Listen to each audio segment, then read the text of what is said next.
Welcome everyone to this new HelloID webinar release. This is a webinar about the February release, which is released last Monday. So we got a lot of new features that we have in this new release. Some of them are not fully done yet, like a beta version, but I will talk about that later.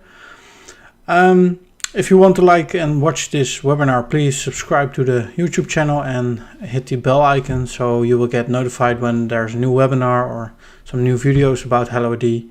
Also, of course, release videos that we make about this release.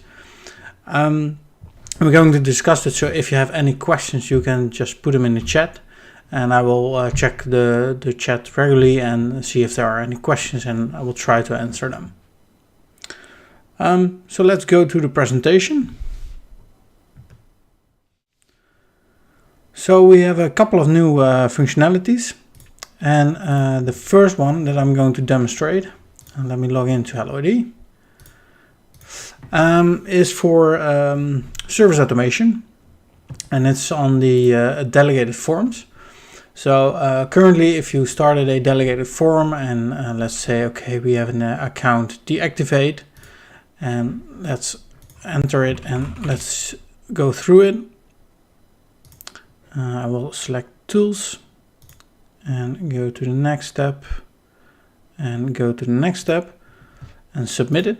You will see the submit was successfully. And you always see that, but there's also a task behind the submission of the form. And that is another thing that we wanted to show, is what is the response of the task. And let me refresh maybe this one. And if it's correctly and the task is executed, then I should see here a icon, but maybe it's not executed yet. So it can take a while because the task is started after the submission. So it can take a while before the task is started. But it should be along currently right now. No, let me check in the admin if it's really already started. Should say 1 hour. Okay, let's pretend this one is the previous mission. So now you get a notification that the form submission has failed. So that means is the task behind the submission of the form failed, and you will get notified as person that submit the form. If I'm going back and I'm going to change a little bit, so now I set it up like there's always a failure in a delegated form. So now I'm going back and I say, okay, the account deactivate and change the task. So now let's say this is right error, so it will always fail, and now it should be successful, of course, if I didn't make any mistakes. And if I go back to the service desk and press on the same form again, let's do it on the same user. So again on test, next, let's change it to not active, submit it, and there you go. So now you get a notification that the task is actually completed, and in this time it's successfully. So in the previous one it was failed, and now it's completed successfully. So you get a notification what really happened with the task behind it. So it's not only the form that is submitted that is successfully. That was the message that you show in the right corner, lower corner. But now you see, okay, the task behind the form is successfully. So in this case, the ID account is actually deactivated, or maybe activated, depends on your settings, of course, in the form. So this makes it easier to see if you start this with a form, if it's done actually correctly as an end user. And else you can go to, of course, your administrator of HelloID and say, hey, this task behind the form always fails. What can we do about it? Then maybe the task needs to be changed to work correctly, like I just did. So that's really nice to have that confirmation that it works successfully. So that's the first feature of service automation. We also have another feature. Let me close some windows. And if I go into the admin portal and I'm going to self-service and approval workflows, and let's select the approval by manager workflow. On this general section, you have a new option, and that is notify the requester. And that means is if I request a product, let's say I want access to Visio. I request a product inside the end user portal, and currently the manager will get a notification, hey, somebody wants this product, in this case Rick wants this product, and he has to approve it or deny it. Now let's say he approves it, so he clicks on approve, and then you don't have anything of communication to the requester. So it is requested by me, so I don't get any mail notification that the request of Visio was approved. With this option, so if you enable this option, I will get an email. So this helps us to use it by not going to the portal, because if you go to the portal, you will have a notification in the bell icon that something is approved. But with this, you will receive an email, which is nicer to have. You don't have to go to the HelloID portal each time you request a product and you want to know the state update. You will get an email about the state that the request is approved. But of course, it can also be the case when it's denied. I will not show this in a complete process, because then I have to open an email and it can take a while before the email is sent. Of course, not that while, but it can take up a minute or so, and I don't want to wait in this demo on that. So it's really important to know that an email is sent to the requester when this option is enabled. Another thing I need to mention, and that is, I don't know if it's a feature or it's a change, but that's the dates using in the delegated forms, or in the forms in general. If the form is assigned to a product, it could also be the case. In the previous version, it was always the same UTC date, but now it's localized. So keep in mind that the date is different. And it could be that you need to change your scripting if you're using the date as a string type or something like that. If you use it as a date type, it should be correctly. But if you use like a string, it could be that you have to change your script a little bit. But that is something on the side.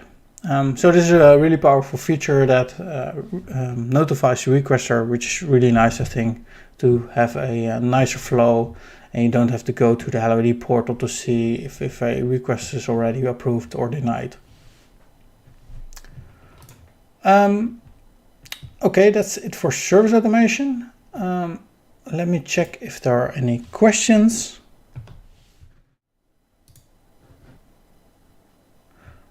No, not yet.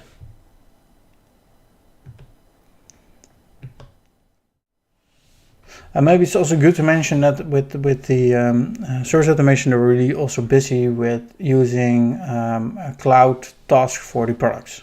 So like we have in the delegated forms, where you can do a task also in the cloud or on-premise, they're really busy with sorting out those features.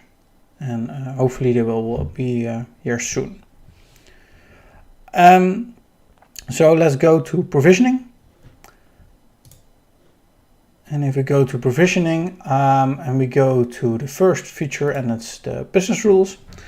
And what we have here is if I change something in the business rules. So let's go into, let's say the assembly, or no, consultancy business rule. And let's go to, let's say the conditions. And I want to remove this condition. So I think one person was out of scope. And I removed the title condition of one single consultancy software with a different code. And now if I press on publish, you will see a new screen. Of course, we already had the screen, but it showed only the number of persons and entitlements. but now you can see here that the amount of persons that are changed inside the scope was from 5 to 4. And in this case, that means that no new persons were added, because it could be that inside the scope of 4, there were 3 new people and 4 people left or something like that. But you can see here that no persons were added inside the scope and 1 was removed. But keep in mind that this is, of course, a time limited summary, because it depends on the scope, on the time, because it could be that tomorrow there are more people in the scope of the publish rule, but at this moment this is the scope. Also you can see the condition changes. So here you have the title that we have as an attribute to check on, and you can see here we check on consultancy, consultancy software and system consultancy, and the new value is we dropped system consultant. And of course you can also see if there are any entitlements added or removed. So if I do cancel here and I say, okay, I want to, let's remove an entitlement. So let's remove this one, and I say publish. And then you can see this entitlement is removed if I press on publish. In this case, I don't want to do it because I'm going to start a lot of jobs. So let's do it like this one. And change the attribute value to have a single value less, but no changes in the entitlements.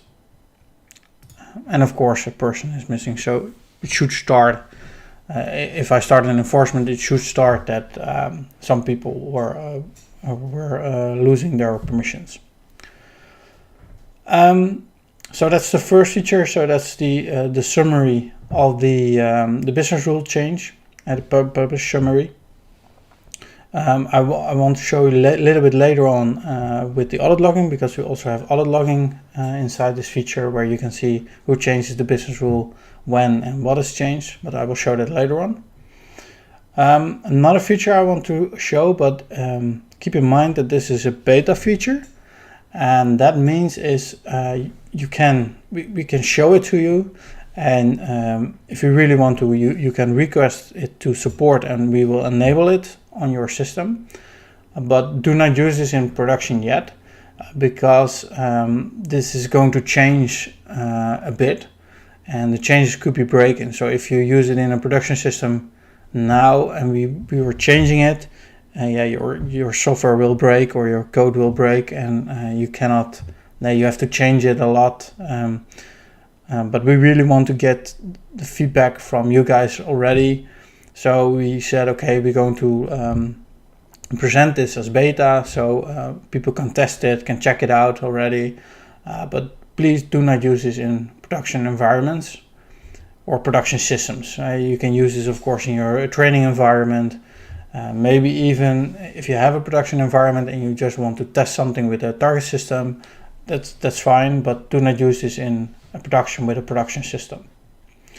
So what it is we introduced mapping on a PowerShell system. And to do that, we have a new PowerShell target system, and it's also called beta. So that's the reason why we didn't put it in the current one, because it's this breaking change. So you really have to change something in the scripting to keep this running and it runs correctly. So that's the reason why we put it in beta. So if you don't see this option, please request your support department, and we can enable it on your portal. So let's create a PowerShell, a beta system. And as you can see here, it's beta, and let's call this one a beta PowerShell as an example.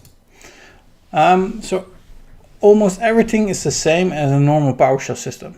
So as you can see here, we still have the accounts lifecycle, we have permissions, we have resources. You can see the entitlements that are assigned to a rule, we have thresholds, and we have audit logging. But we also have a new tab, and that's called fields. And this is a new section where you can create a mapping that is sent as an input for your script. And this mapping goes a little bit further than the mapping we have with Active Directory and Azure AD. Also, I can mention already that this mapping will also be the future for Active Directory and Azure AD. So in the future, we're going to use this mapping instead of the current mapping, because this mapping has some advantages, and I think it's better in the way it looks and how it configures. So as initially, we have a couple of fields that we already have, and of course you can remove them, can add them. So I can say, okay, I want an let's say an email field as well. So let's press add field, and you will see here I want to press an email, and also you can fill in the description. So this field is used as mail attribute in the target system as example, and in this case it's a little bit strange, but let's say it's Active Directory. So I can name the field email, but normally it's called mail when I think in Active Directory. So you could have a description change in that. Let me say that with this we have a configuration, and this is pretty unique because you can now say in which action this field is used. So in the current state I say, okay, the action that this email is used is in the create and in the update. And also I can map values here. So I can say, okay, I want a fixed value. So let's say I'm at HelloID.com, something like that. And then it's fixed value. And so it's an input value for the create and the update action script. But of course I can also say enable, disable, and delete. But let's say I only want this in, let's say create, enable, and update. Now it will save. Now let me close this field, and now you will see here I have an email, I have an icon here, and this field is used as a mail attribute in the target system Active Directory. And this icons here that represents which actions it is used. So this overview really gives you a good look in what is currently configured. So here you can see, okay, it's used in the create, the enable, and the update. Another nice feature of this is I can also run a preview. And here I can say, okay, it's Rick at HelloID.com as a preview value. But then you have to remember, hey, but I have different type of actions. So what is this preview for? Now you can select it here. So here you can say, okay, this is for the create activity, but I can also do this for disable as example. So let's do it like this, run the preview, and then you can see, okay, nothing is configured for the disable action. Now I can do also some different nice stuff. I think that a lot of people say, okay, I want to have a description, and in the description for Active Directory, let's say, on the creation and on every step in the way I want my department name, but only on the disable step I want to have a disable by HelloID field value. So let's create that. So I can add a field and say here, I think this is not correctly because I want a new field.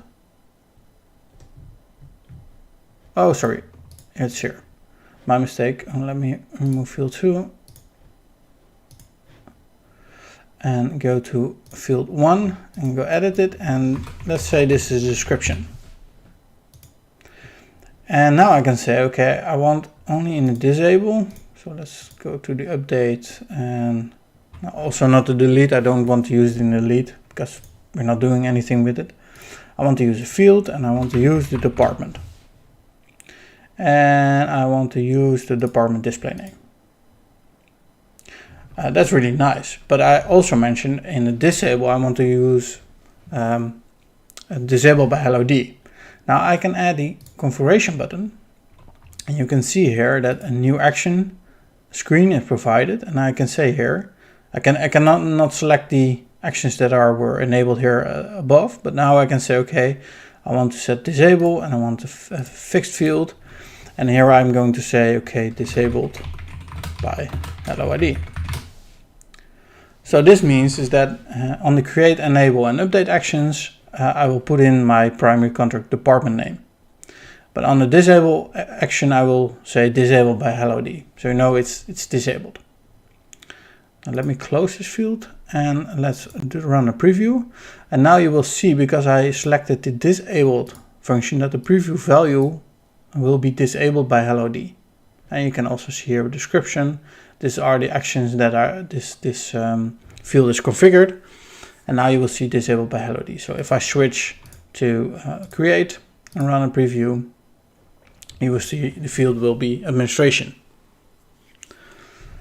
So with this, it's really flexible to configure the field and how you want it and how you want to set it. Another option we have, and that's something you see here, is the store in account data. So that means is if you enable this one, the field value of this will be stored in the person accounts value. So if I go to person and let's go to accounts, this person has no, you will see it here if there is an account, and you will see the data here if it's stored.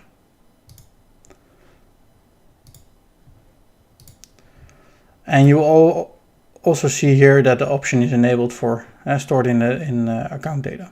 And you can also do this for particular types of actions. So with this, it's only stored for the create, enable, and update. So I don't store it on the disable, because then I have to enable it here. So then you can skip. So sometimes you want to store only on a create or something like that. You can do that if you want to. Another one is use it in notifications. And you cannot use this currently in this beta functionality, but this will determine that this field is available in your notification, and you can build conditions on it, which determines if you want to send an email or what email template you want to send. And that is some features that will be in the next couple of sprints. And that's also included in this beta. You will have an option that you cannot use, really, it has no use, but you will use it in the future. And that's also the reason why we're building this. So we have a mapping that we can use inside the notification, but hey, it's one screen, so why not build a mapping for the account as well? Again, you can run a preview and you will see it again. And also we have an option to auto run preview. So if something changes, it will directly update the preview value on the screen. So that makes it a little bit easier if you want to, but sometimes you don't want to, because you want to make more changes and then see the result instead of the overview updating constantly. Also, of course, you can select all the persons inside your vault. You can select Alex Wales, run preview, and it will be updated. So I think this is really nice. A different step in this change is if we go to account, and if I go to account create, is the scripting. Because I have mapping and I have certain values, and the mapping of those fields will come in as a data object in the action context. So instead of building an account object inside my scripting, which we do regularly now, you will have a mapped value inside, which provide all those values with the attributes names. So as an example, if I do here a write for both, I think, and I do the account, and I pipe it convert. Was it to JSON? I think something like that. No, Sorry, there's somewhere a...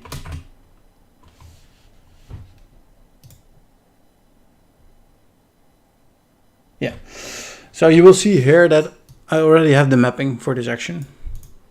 So what I configured here, I will get as an account object inside the data of the action context.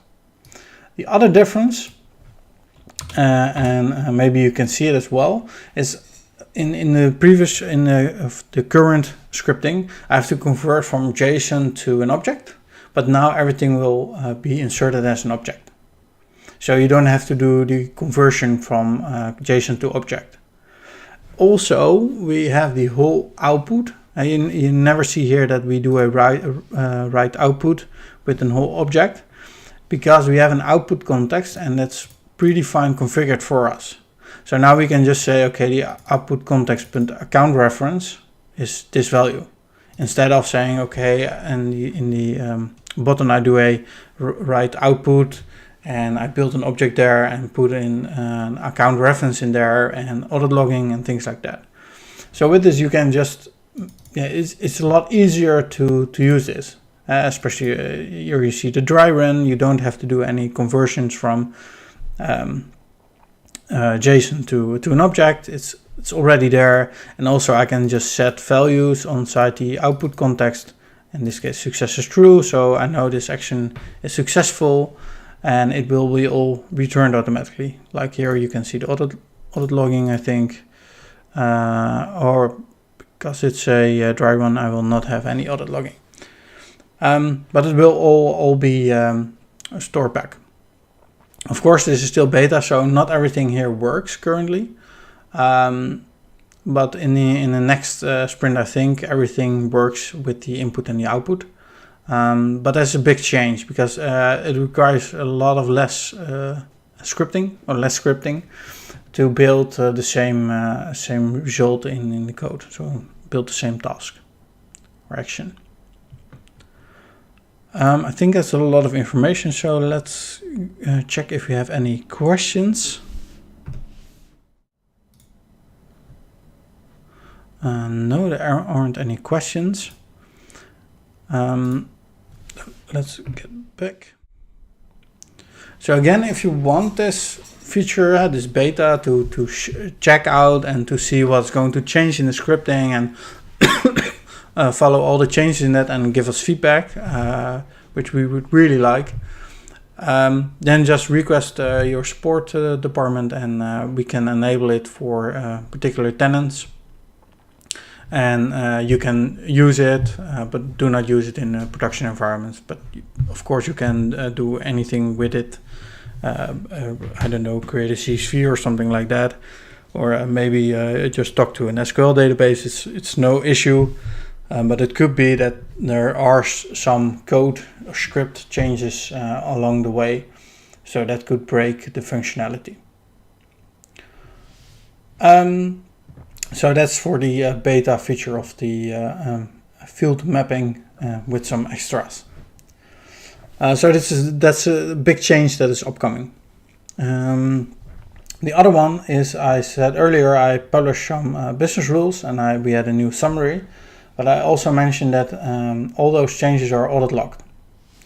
So now if I go to reports, as an example, and I go to my custom enjoy, because I created a custom report for this to show, we have this data available inside the reports. So I just created a simple report here. I think the last 15 minutes is a little bit short, so let's say the last hour. Yeah, here you can see, okay, I made a change. I published a rule. I did it. This is the username. It's done on 15 February, 11/4, and it's the consultancy rule. Maybe I think, let's expand this range a little bit. Yeah, that's nicer, that's nicer. And you can see here that now the previous persons in scope were 5, now it's 4, like I saw in the summary, and 1 person was removed, but no persons were added. But also I can see here which conditions has changed. So here you can see the title which I mentioned. We had 3 titles. The systems consultancy was removed, as you can see here. So that's recorded. Now, of course, if there are any entitlement changes, you can see it here as well. So here you can still see 2 entitlements were selected, and there were still 2, so none were added or none were removed. And you can see, of course, who did it, which is really important. And also in this case, you can see what are the rules that are mostly changed and who is changing most of those rules, which is really helpful. And you can also, in this case, look for administration only. So let's apply this. And then you can see which person inside the scope of these rules changed it a lot or the most. So I think this is really nice to have some auto logging based on the business rules, what has changed, who is changing what, and hopefully this helps also if a mistake is made by a business rule change because a lot is revoked. Hopefully it's stopped by the threshold, of course. But then you can see what has changed. Oh, we can roll it back because we know a condition is changed. Oh, we can see this title is removed. We're going to add it again on the business rule and everything will be the same as previously. So I think this is really nice and helpful to have this audit logging. And of course we can make a lot more reports with this, and but the data is already available and stored inside the report engine. So I think these are all the new features for this release. So there are a lot of new features and a big beta one. So again, if you want to see the beta feature, ask for your support department and request access to the beta functionality. But do not use it inside production systems. Let me check again if there are any questions.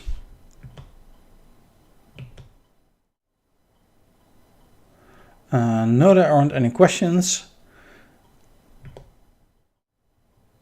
Then I would like to thank you for watching this webinar.